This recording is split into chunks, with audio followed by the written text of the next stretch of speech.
We often hear stories about success, but we don't always hear about the failures that pave the way. Well, today we're going to talk about a man who built a global empire from literally nothing. And the crazy part is, he succeeded not in spite of his failures, but because of them. This is the story of Soichiro Honda. I mean, just look at this contrast. In 1922, you've got a 15-year-old kid whose first job in the big city is babysitting. Fast forward to the 1980s, and that same person is the founder of one of the biggest car companies in the world. So how on earth does that happen? Well, the answer is a masterclass in turning epic failure into rocket fuel.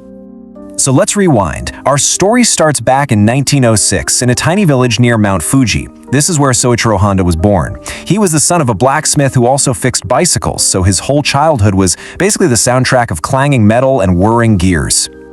And then came the moment that changed absolutely everything. He was just 8 years old when he saw his first car, a Ford Model T, rumbling through his village. He was so mesmerized by this machine moving on its own, he said he just took off, chasing it down the road as fast as his little legs could carry him. That single moment sparked a lifelong obsession. Now, when it came to school, he wasn't a fan. He hated formal education. He was a hands-on kind of kid. In fact, he disliked it so much that he actually forged his family seal to stamp his own grade reports so his dad wouldn't have to sign them. You can already see that rebellious, do-it-yourself spirit that would pretty much define his entire life. So naturally, at 15, he was done with school. He saw a job ad for an auto repair shop in Tokyo called Art Shokai, and he just left. He was off to chase that dream that started with the Model T, ready to finally get his hands on some real engines. But, like we saw, his big start in Tokyo wasn't exactly what he'd probably imagined. He started out babysitting his boss's son, but his talent was just impossible to ignore. He went from childcare to helping build actual race cars. By 17, he was the riding mechanic in a car that won a major race. And by 21, they asked him to go run a whole new branch of the company. I mean, what a meteoric rise. And this passion for machines wasn't just a job, it was an obsession. He didn't just build the race cars, he drove them, and he was good, setting speed records. It actually took a horrifying near-fatal crash and his family begging him to stop to finally get him to hang up his racing helmet for good. So, with racing behind him, Honda decided to pivot. He was done fixing things, he wanted to make things. He started his own company to manufacture piston rings, and he bet absolutely everything he had on it. And this is where things get really, really dark.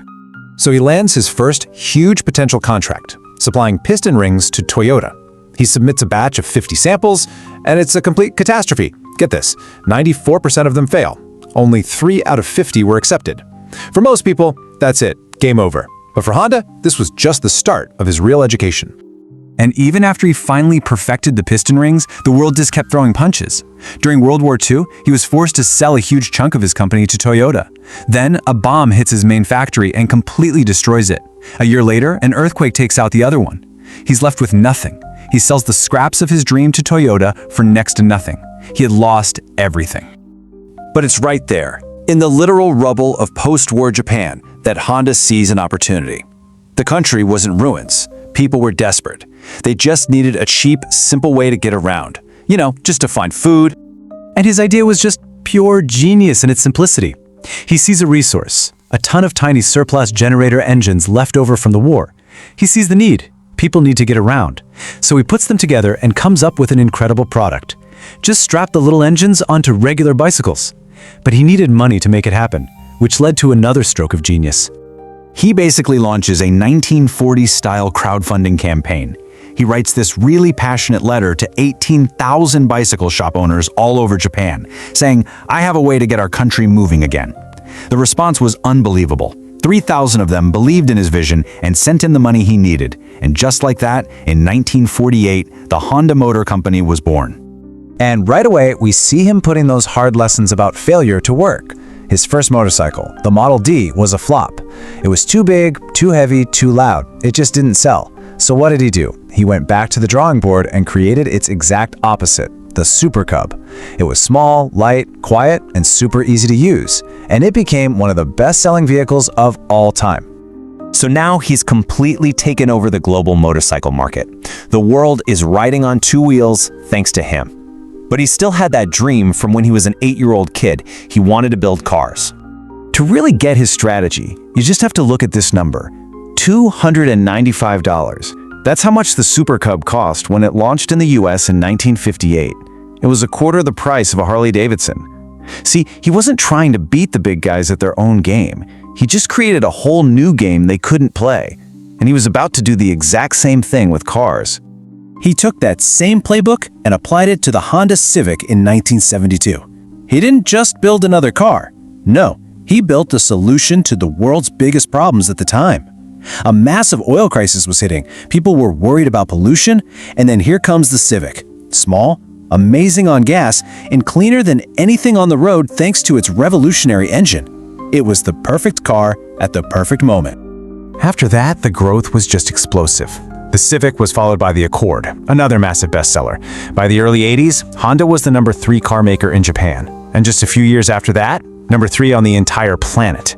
From a bombed-out shack to a global giant in just a few decades, it's just staggering.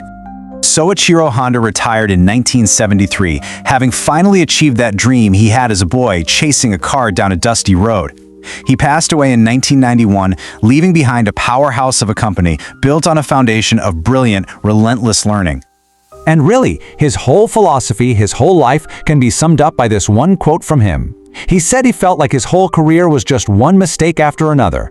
But here's the crucial part, his mistakes and failures never occurred for the same reasons. Every failure was a new lesson, every setback was a step forward.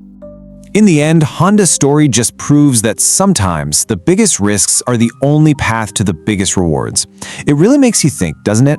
In a world that's often so afraid to fail, what giant modern problem could we solve if we just decided to embrace failure as a strategy and truly learn to fail our way forward?